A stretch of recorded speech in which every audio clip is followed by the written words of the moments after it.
ವಾಸಿಸುವ ಒಂದು ಕ್ರಿಮಿಯಾಗಿದೆ. ಇದು ಮಣ್ಣಿನ ಫಲವತ್ತತೆಯನ್ನು ಹೆಚ್ಚು ಮಾಡುತ್ತದೆ.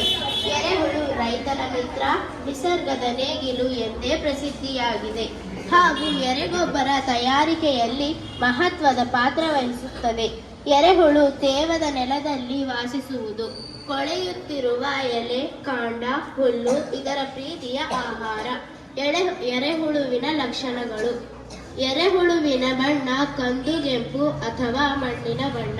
ಇದು ಸುಮಾರು 4 ಮೀಟರ್ ಉದ್ದ ಬೆಳೆಯುತ್ತದೆ. ಎರೆಹುಳುವಿನ ಮೈ ಸದಾ ದೇವಿಯಾಗಿರುತ್ತದೆ.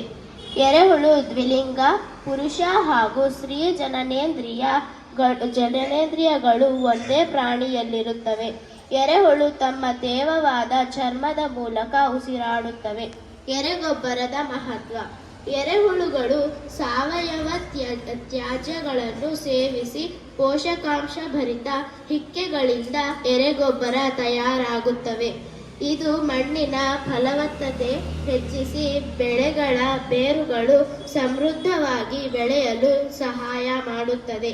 ಆದ್ದರಿಂದ ಇದು ಪರಿಸರ ಸ್ನೇಹಿ ಆಗಿದೆ. ಧನ್ಯವಾದಗಳು.